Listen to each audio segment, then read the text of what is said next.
അവസാനത്തെ 10ലേക്കാണ് നമ്മൾ പ്രവേശിക്കാൻ പോകുന്നത്.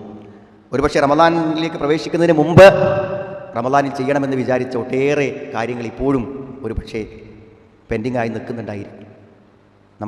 നമ്മൾ താമസിച്ചാൽ ഇനി ഒരു സൗഭാഗ്യം അടുത്തൊരു വർഷത്തിലാണ്. അന്ന് നമ്മൾ ഉണ്ടാകുമോ എന്ന് നമുക്കറിയാൻ പറ്റില്ല.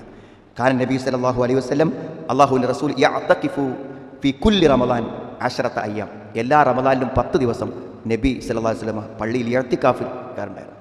ഭയങ്കര തിരക്കാണ് നമ്മളെയൊക്കെ സംബന്ധിച്ചിടത്തോളം. പക്ഷേ മഹാനായ റസൂൽ കരീം സല്ലല്ലാഹു അലൈഹി വസല്ലം ലോകാവസാനം വരെയുള്ള ആളുകൾക്ക് ഈ ദീനിൻ്റെ സന്ദേശം എത്തിച്ചു കൊടുക്കാൻ വേണ്ടി വന്ന മഹാപ്രവാചകൻ സല്ലല്ലാഹു അലൈഹി വസല്ലമക്ക് എത്ര തിരക്കുണ്ടാവും.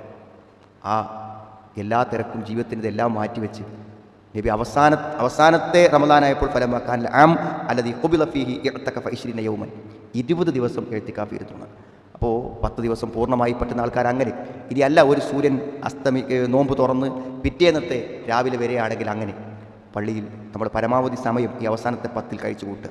ഇനി ലൈലത്തുൽ ഖദറിൻ്റെ ഒറ്റ രാവുകളിൽ സാധ്യമാവുകയാണെങ്കിൽ ആ ഒറ്റ രാവിൽ ലൈലത്തുൽ ഖദർ വരുന്ന രാത്രിയിൽ ഖൈറും മിൻ അൽഫി ശഹർ, 1000 മാസങ്ങളെക്കാൾ ഉത്തമമാണ്. അപ്പോൾ ആ ഒരു രാത്രി ഇഅ്തികാഫ് സംഭവിച്ചാൽ, ഇഅ്തികാഫ് ഒരു പുണ്യമല്ലേ, ഒരു സുന്നത്തല്ലേ. അപ്പോൾ അത് ആ രാത്രി സംഭവിക്കുമ്പോൾ എത്ര പ്രതിഫലമായിരിക്കും അത് ലഭിക്കുക. ഒരു 80 വർഷം എന്ന് പറഞ്ഞാൽ ഒരു ആയുഷ്കാലം ചെയ്താൽ കിട്ടാത്തത്ര നന്മ ഒരു രാത്രി കൊണ്ട് നമുക്ക് നേടാൻ പറ്റും. ഒരു 12 മണിക്കൂർ കൊണ്ട് നേടാൻ പറ്റുമെങ്കിൽ സുഹൃത്തുക്കളെ, ആ അവസരം നമ്മുടെ മുന്നിലുണ്ട്, നഷ്ടപ്പെടുത്താതിരിക്കുക. പള്ളിയിൽ താമസിക്കുമ്പോൾ നമുക്ക് നമ്മുടെ പ്രാഥമിക ആവശ്യങ്ങൾക്ക് വേണ്ടി പുറത്തു പോകാം. ഇനി ഭക്ഷണമൊന്നും കൊണ്ടുവരാൻ ആരുമില്ല, പള്ളിയിൽ നിന്ന് ഭക്ഷണം കിട്ടണമെങ്കിൽ ഭക്ഷണത്തിന് നമുക്ക് പുറത്തു പോകാം. ഭൗതികമായ കാര്യങ്ങളിൽ നിന്ന് പൂർണ്ണമായും വിട്ടുനിന്ന് ആരാധനകളിൽ നിരതമാകും. ഈ സഹോദരിമാരെ സംബന്ധിച്ചിടത്തോളം ഇപ്പോൾ പള്ളിയിൽ വരാൻ പറ്റാത്ത ആൾക്കാരുണ്ടായിരിക്കും. പള്ളിയിൽ വരാൻ പറ്റാത്ത സ്ത്രീകളെ സംബന്ധിച്ചിടത്തോളം എനിക്ക് ലൈലത്തുൽ ഖദർ നഷ്ടപ്പെട്ടു എന്ന് വിചാരിക്കേണ്ട ഒരു കാര്യമില്ല. അവരെ സംബന്ധിച്ചിടത്തോളം ആ ഒരു രാത്രിക്കാണ് ആ പ്രത്യേകത.